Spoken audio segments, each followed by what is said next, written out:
Sa episode na to, makikita natin ang dalawang magkaibang mukha ng pagsisisi at pagbangon. Si Christine na ngayon ay pilit na bumabangon mula sa abo ng kanyang nakaraan, habang dala-dala ang isang lihim na maaring magpabago sa takbo ng lahat. Sa kabilang banda naman, si DJ, ang lalaking minsan ay naging bulag sa pagmamahal na nasa harapan na niya ay unti-unti nang nilalamon ng realidad at matinding pagsisisi.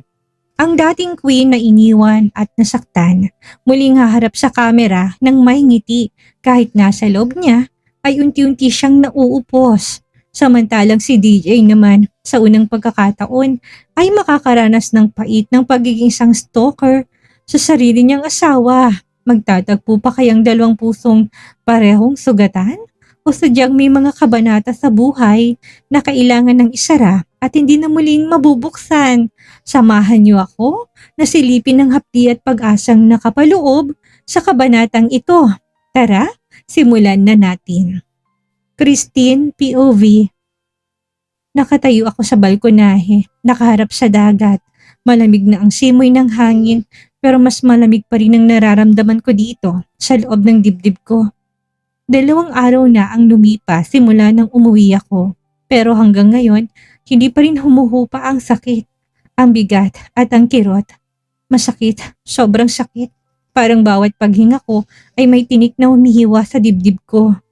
Sa loob ng 1 taon na pagsasama namin ni DJ, bilang mag-asawa, kahit kailan hindi ko naramdaman na ako ang pinili niya, na ako ang mahal niya, na ako ang asawa niya. Hindi lang sa papel, kundi sa puso. He never gave me space in his heart because his heart was never mine to begin with. Mas pinili niyang ibang babae, mas pinaniwalaan niya ang kwento ng iba, mas madali para sa kanyang talikuran ako. Kami, ang kalimutan ng pinagsamahan namin. Just like that, as if nothing happened, as if I never mattered. Tinalo pa niyang tao na may amnesia. Ako nga kahit na sinubok ang gagawin ng sakit ang alaala ko, siya pa rin ang sinisigaw ng puso ko. Pero siya yung nakalimot na parang wala lang. Parang hindi ako naging mahalaga sa buhay niya. Napahawak ako sa tiyan ko, marang hinimas yon habang pilit na pinapakalmang sarili. Sorry baby, mahina akong bulong. I'm sorry you have to feel this pain through me. Pero pangako hindi ka mag-iisa. Hindi mo mararamdaman ang kakulangan. Kahit kailan, ibubuhos kong buong pagmamahal ko para sa'yo. Para sa ating dalawa. At hindi lang ako nandyan. Si mommy, si daddy, ang tita at mga tito mo. Sina lola at lolo, ang mga taong handang punuan ang hindi kayang ibigay ng ama mo. Pinipigilan ko man ang aking sarili pero pumatak ang luha. 1, 2, hanggang sa hindi ko na mapigilan. Napahagulhol na ako. Niyakap kong sarili ko at pilit kinokomporta. Ang puso ko nabasag na basag. Ang sakit, DJ. Ang sakit-sakit mong mahalin. Hindi ko kasalanan ng nangyari. Wala akong kaalam-alam sa mga maling bintang mo. Pero ngayon para sa anak ko. Para sa sarili ko. Tuturuan kong pusong ito kung paano kalimutan ka. Kahit na masakit, kahit na mahirap. Kahit na paulit-ulit akong masira sa tuwing naalala kita. Basta para sa kanya. Kailangan ko matutong mabuhay nang wala ka. Anak, mabilis akong napalingon sa likod ko. Boses yun ni Daddy Claude at sa pagkakarinig ko sa kanyang tinig, parang tuluyang gumuho yung pinipilit kong tikluping sakit.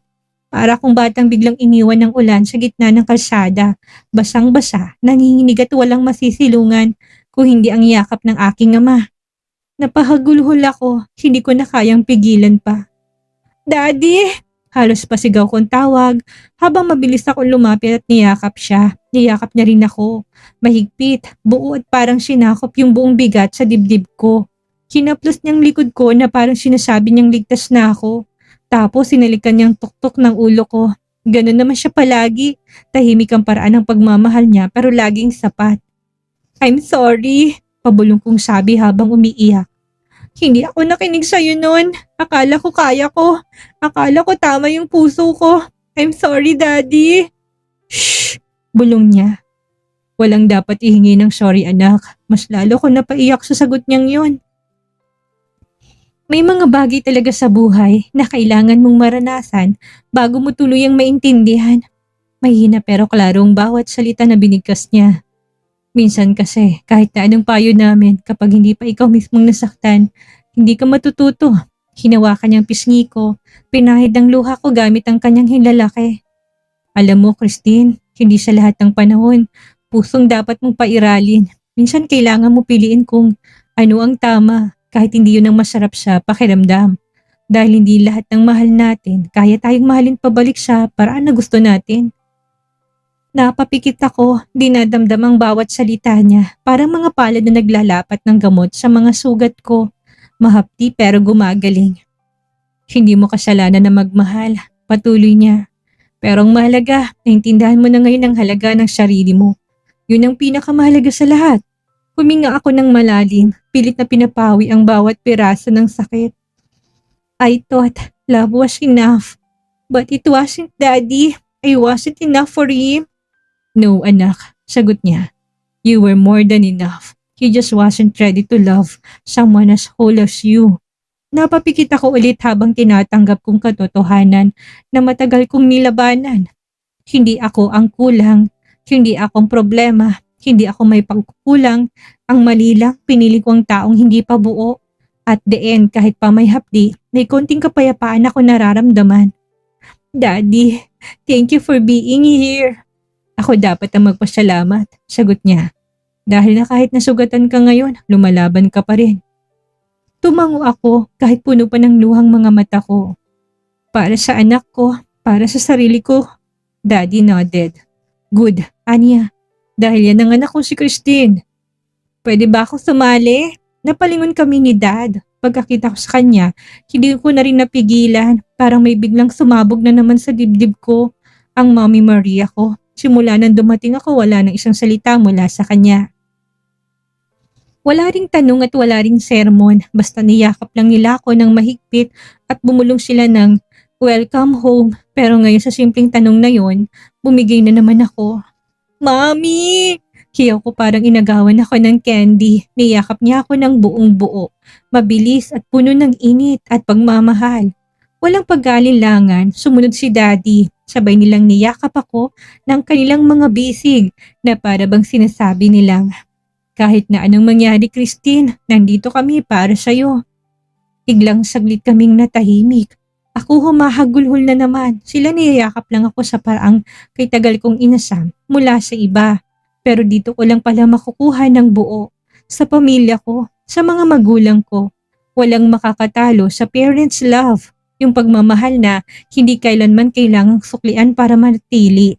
Hindi hinihingi pero binibigay. Wholeheartedly. Nang kumalma ng paghikbi ko, unti-unti nila akong pinakawalan. Tinitigan ako ni Mommy. May ngiti pero may lungkot din sa mga mata niya. Smile and breathe, anak, sabi niya. Nasa sala ng media. Are you sure about this? Sure ka ba na babalik ka na sa showbiz? I nodded, may konting ngiti. Hindi naman talaga full comeback. 2 commercial shoot na may kinalaman sa skincare tapos isang shampoo commercial. Tapos isang pelikula, drama na sa US ang shooting. 6 weeks lang, enough time para maitagong pagbubuntis ko. Pagkatapos nun, Netherlands na talaga ako samantalang titira. Tahimik at ligtas. Kasama ko doon ng grandparents ko. Malayo kay DJ. Ayoko na siyang guluhin. Ayoko na rin guluhin ang sarili ko sa kanya. Si Andrew ng manager ko ang bahala sa promotion ng pelikula namin. Baka by that time, obvious ng tiyan ko. And no, walang dapat na ibang taong makakaalam. Not to the press, not to Douglas John Bentacourt. Lalo na't sigurado akong masaya na siya sa piling ni Marilu. Aside of that, magkakaanak na sila.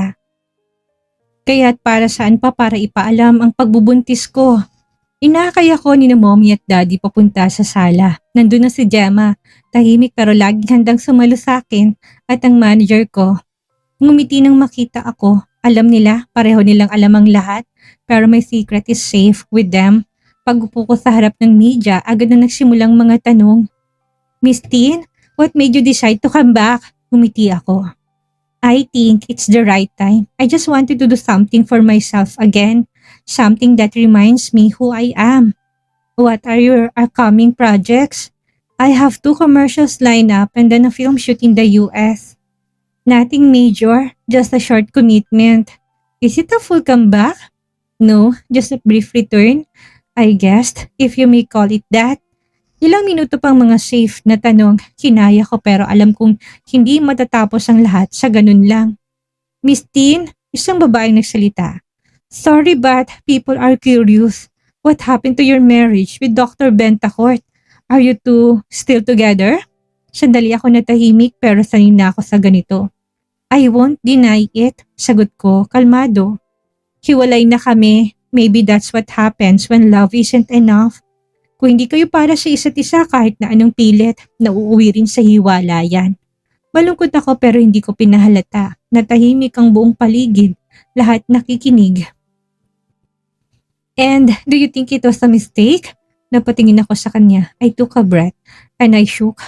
No, loving someone is never a mistake. But staying where you are no longer seen, that is. Natahimik ulit pero hindi ko inasahan ang sumunod na tanong. Miss Tin, is it true that you're pregnant?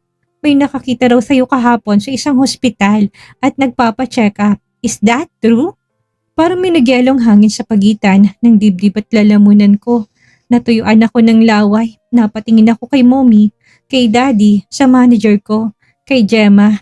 I knew I had to deny it. Tumayo ako, tinignan ko silang lahat tapos pinakita kong tiyan ko na flat pa naman. Do I look like I'm pregnant? May pagmamalaki pang tinig ko. Nagkatawanan ng ilan. Nagpakyut pa ako sabay kindat. Guys, it's just bloating. You know, too much ramen. Namiss ko lang talagang kumain ng ramen kaya panay ang lamon ko. Pagsisinungaling ko pero ang totoo niyan maganda akong kumain.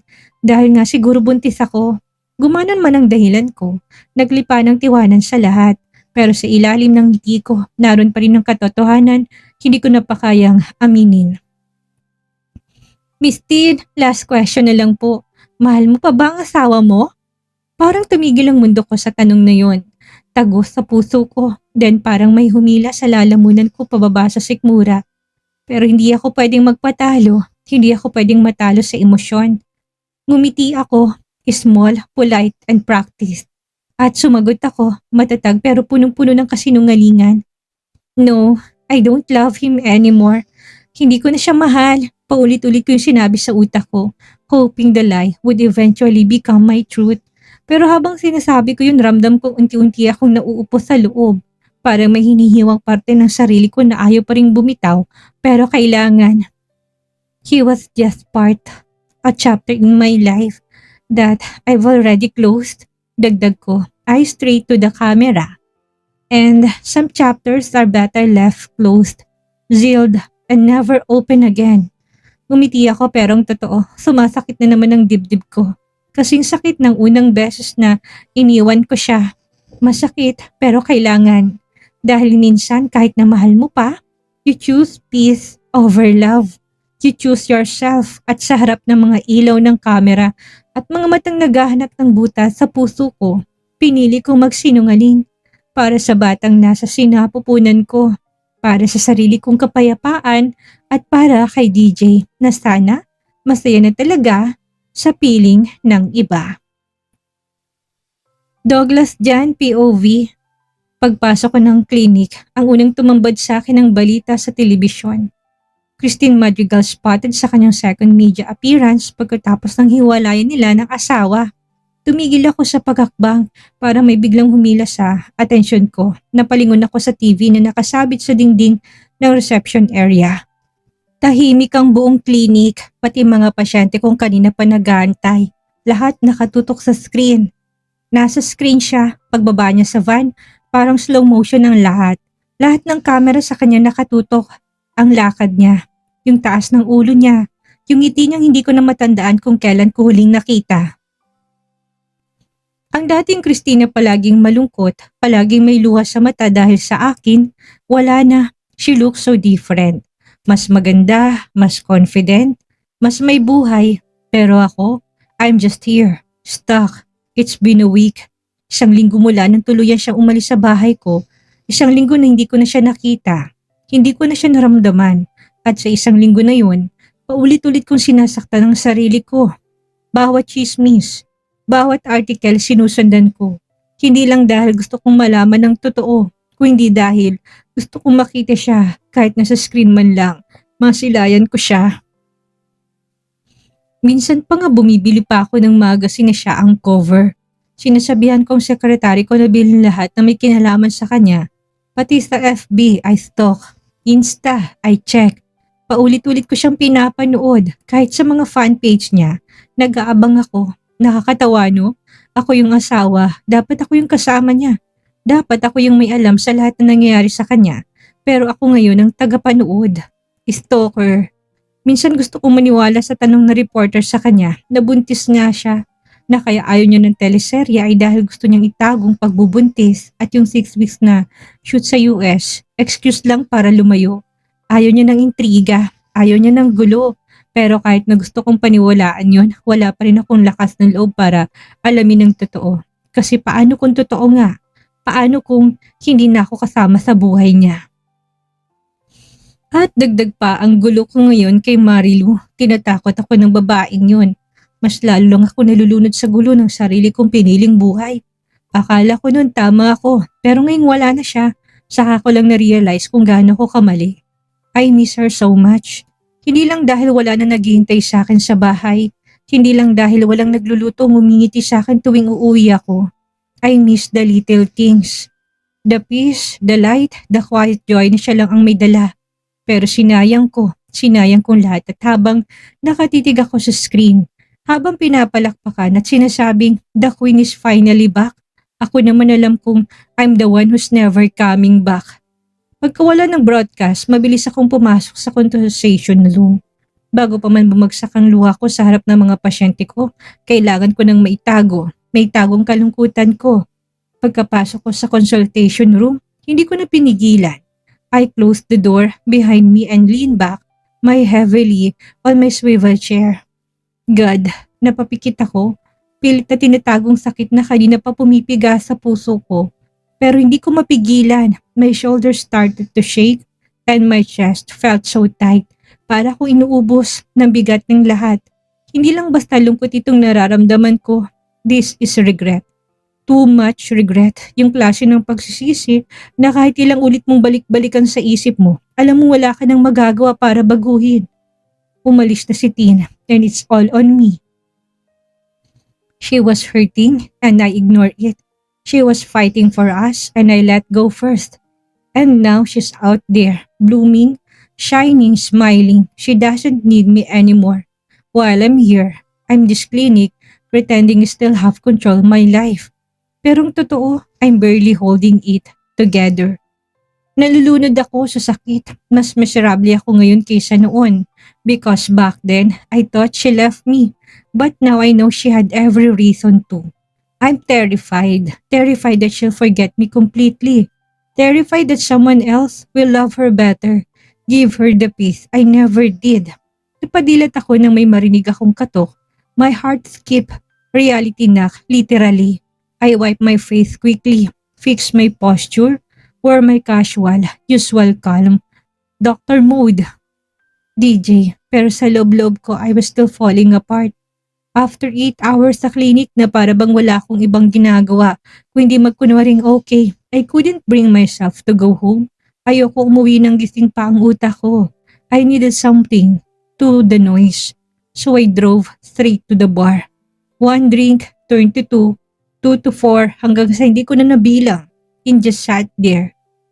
Glass after glass, hoping the burn would be enough to calm the storm inside my veins. By the time I got up, the world was already spinning slightly, but it was better than the screaming silence in my head. Pagkarating ko sa asyenda, akala ko tahimik na. Madilim ang buong paligid pero bukas pa rin ang ilaw sa sala. And there she was, si Mommy, nakatingin sa akin. Nagkatitigan kami, ilang segundo lang pero para akong binuhusan ng malamig na tubig. I wanted to turn away pero hindi ko kaya. I walked towards her, mabigat ang mga hakbang ko at parang nililunod ako ng sarili kong hiya. Paglapit ko hindi na ako nakatiis. I knelt in front of her and wrapped my arms around her waist. Mommy, Mahina kong sabi habang unti-unting dumaalos-dos ang luha ko sa aking pisngi. I'm sorry. Wala akong kwentang tao. She didn't say anything at first. Hinaplos niya lang ang likod ko gaya ng ginagawa nung bata pa ako kapag pagod na ako. Ako may kasalanan. I ruin everything. Ang babaeng minahal ko, nasaktan ko. Dahil lang tanga ko. Hindi ko pinili si Christine. Hindi ko siya pinaglaban, Mommy. Tahan na. Mahinang tinig ni Mommy. Sabay yakap sa akin. Anak, tama na. Huwag mong lasunin ang sarili mo sa galit at guilt. Hindi mo mababagong kahapon, pero pwede mong ayusin ang ngayon. Huminga siya ng malalim habang hinahaplos ang buhok ko. Mahal mo siya, alam ko. And maybe you still do. But love, without respect, without courage, won't survive. Napapikit ako. Her words pierced deeper than any drink ever could. You lost her, but don't lose yourself too. Tin may be gone, anak, but you're still here. And as long as you are, you still have a choice. To be better, to forgive yourself, to heal. Pero paano, Mommy? How do I fix what I broke? You can't undo everything, DJ. But you can start by not running away anymore. From your pain, from your truth, and if it's really her that you want, then one day, if the world allows it, fight for her. Properly this time. Napayuko ako, tumigpit ang yakap ko sa kanya. Lasing ako pero malinaw ang bawat salitang binitawan niya. And for the first time in days, I felt something inside me break. Not from pain, but from release. Nakayakap pa rin ako sa kandungan ni Mommy, parang batang hindi kayang dalahin ang bigat ng mundo. Hinayaan niya akong humikbi, huminga at ilabas ang lahat ng tinatago kong sakit. DJ, mahina ang tono ng boses niya. Halos bulong pero bawat salita tumatama sa dibdib ko. Anak, alam ko na nasasaktan ka. At alam kong natatakot ka. Pero anak, hindi ka pwedeng habang buhay nilang ganyan. Napatingin ako sa kanya, nangingilid pa rin ng luha sa mga mata ko. Aalis na si Tin, di ba? For that shoot in the States, tumango ako, mabigat ang laik ko na gumalaw. In a few days, ayaw niya ng ingay, Mommy. She wants peace. And I took that away from her. Then, give it back. Niligay niyang palad niya sa dibdib ko. Talk to her, anak, bago siya umalis. Hindi para suyuin agad, hindi para ibalik ka agad ang lahat, kundi para lang sabihin mong totoo. Na mahal ko pa rin siya. Na mahal mo siya. Na nagsisisi ka. Na pinagsisisihan mong hindi mo siya pinaglaban noon. DJ, wala namang masamang sumubok. You're not begging. You're being honest. Napapikit ako, pinipigilan ng panibagong buhos ng luha. Ang totoo, takot ako. Ayoko marinig mula kay Tin na wala na talagang natira para sa akin. Pero masaya akong umabot sa puntong tuluyan siyang mawala. At ako lang ang may kasalanan kung bakit. Pero what if you already move on? Wala sa sinabi niya sa interview. Then at least alam mong sinubukan mo. Anak, minsan, hindi natin sinasadyang masaktan ang mga tao na mahal natin. Pero ang pagsisisi, hindi dapat na maging dahilan para hindi na tayo kumilos. Tumingin sa akin, diretsong-diretso. Eyes of a mother who had seen pain and learned to survive it. Don't let fear make your choices. Not again. If you still love her, you owe her and yourself at least one last truth, DJ. Napakagat ako sa labi. Tightly, tahimik lang, parang hinuhukay kong sarili ko mula sa putik ng lahat ng mga pagkukulang ko. I don't want to lose her forever. Then, do something while you still can. Sagot niya. Sabay yakap ulit sa akin. Mahirap mabuhay sa mga what if, anak. Believe me, I know.